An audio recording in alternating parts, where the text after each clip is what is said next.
This video is about the individuals responsible for the death of Elijah McClain finally being indicted. But I just want y'all to look at this video right here because this happened at the site of where Elijah McClain lost his life. And yep, one of the police officers that were involved taking pictures with fans and celebrating. America.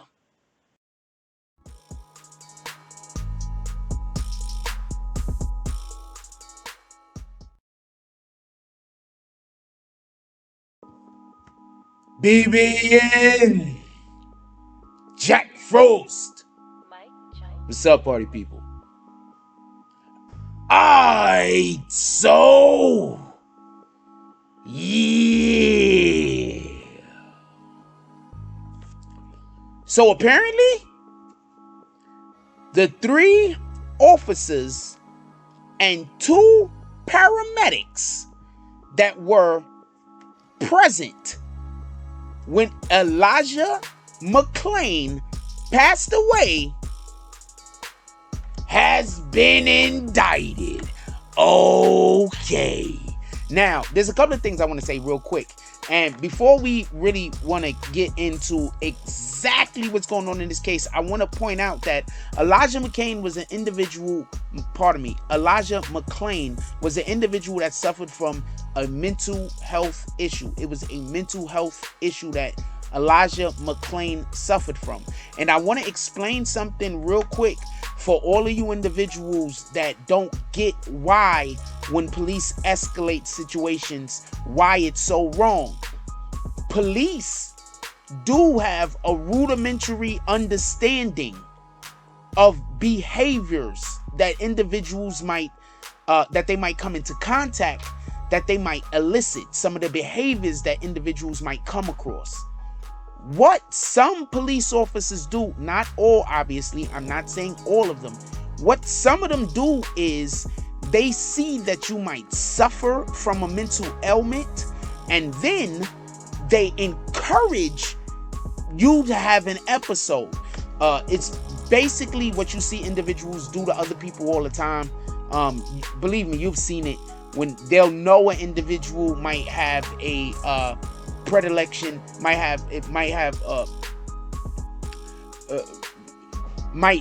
be the type of individual that if you do something, it might encourage them to do something that might be embarrassing or negative, and then they'll do the thing and then make fun of the individual because of the action. That's basically what the police is doing. They're coming in contact with individuals who have mental health issues, and then they're triggering them. So please, that's something that I wanted to state even before we got into this video. Now check this out. I want to explain to y'all exactly what's going on, and I think that people don't really get it. There was 3 police officers there. There were 2 paramedics. For everybody that don't know how the chain of events, I'll explain them real quick. Elijah McClain goes to the store. When he's coming back from the store, police officers come up on him.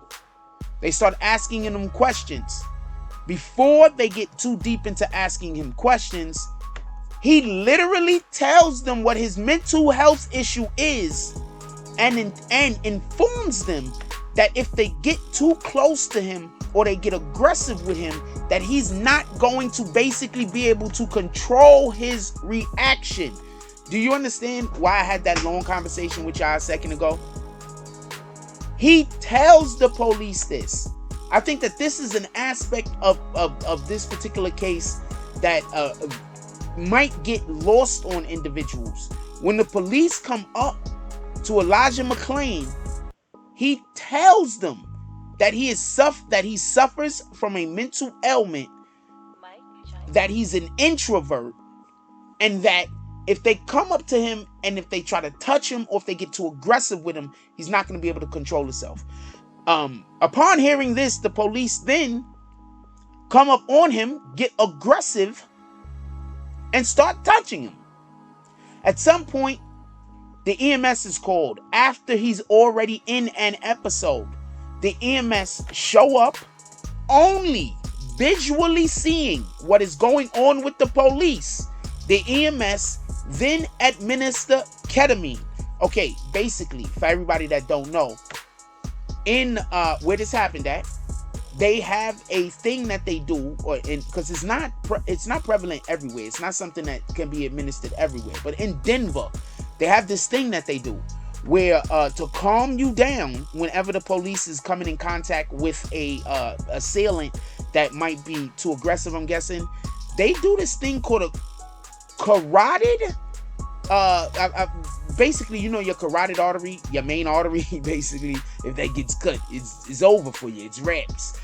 They purposely they purposely put pressure on the carotid artery in order to make you easier to deal with and to lose consciousness. Now, while the police was doing that, they also had the paramedics shoot him up with enough ketamine for a 190-pound person.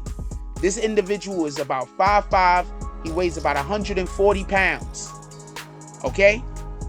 What then happens and what then occurs is he passes away. You got it. I believe there was a respiratory situation.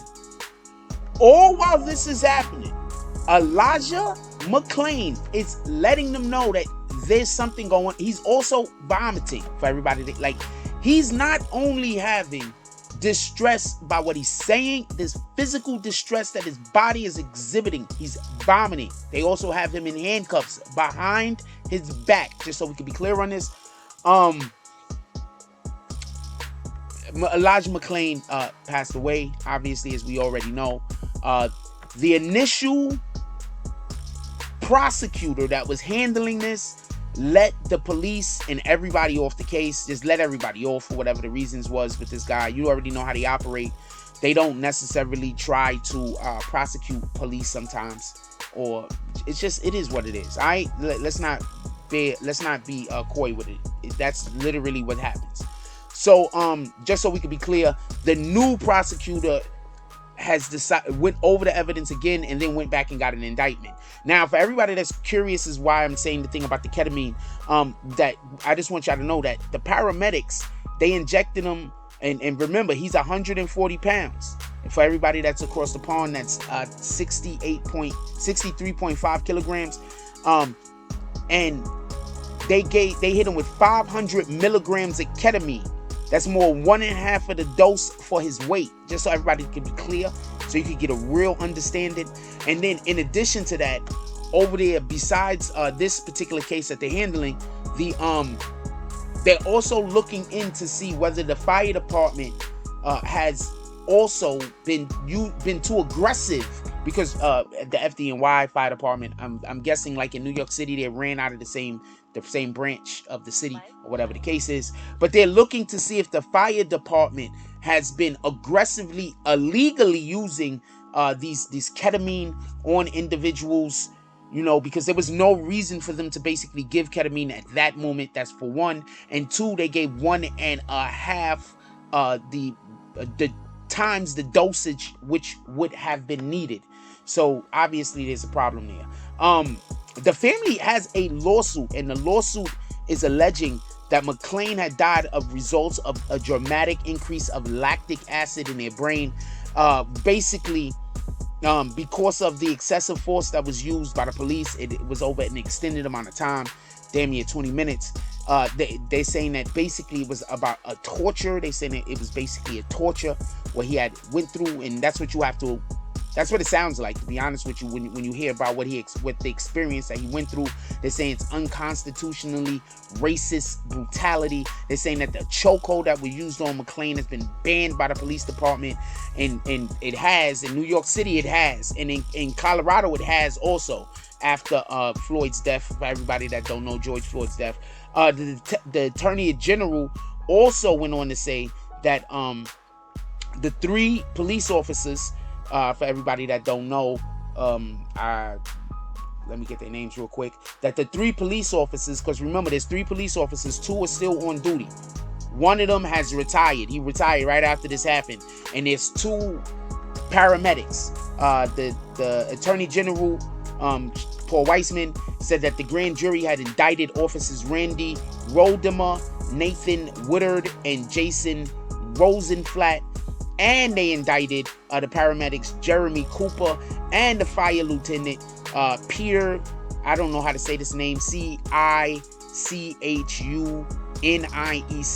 They're saying that they were all indicted on manslaughter and criminally neglect homicide. Basically, it sounds like manslaughter being they did a thing that caused the death, and the criminally neglect homicide is obviously when he was in distress, they could have saved him and they chose not to. So those are the charges that they're going up on right now, for everybody that don't know. And this is the wild thing about it. There was a fourth officer also. This is a long story. There was a fourth officer also who also, just for everybody that don't know, he was either fired or he retired. I'm not 100% sure. But there was a fourth officer that was also semi-involved in this. I don't know his entirety of what's going on with this guy, but he either retired or he was also fired. So there's just a lot going on over here. We'll continue to follow this story. Also, just so y'all can know, one of the officers, the Rosenflat guy, he went to where the situation happened. I believe that this was he went to where the situation happened at, just so we could be clear. And he took photos with people, laughing and smiling. You see some of the photos that's up? Yeah, you seen the photo that was in the beginning? Yeah, that was the photo that they took after killing the dude at his death site. So this is the type of individuals that we're talking about here. We're not talking about human beings, all right? We're talking about animals, just so we can be clear.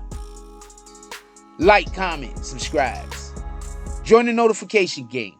Hashtag Bronx Bombers. Let's get it. I love y'all. Take care of each other. Hug the kids for me. I haven't forgotten about you. And that's all I got on this one. I'm out.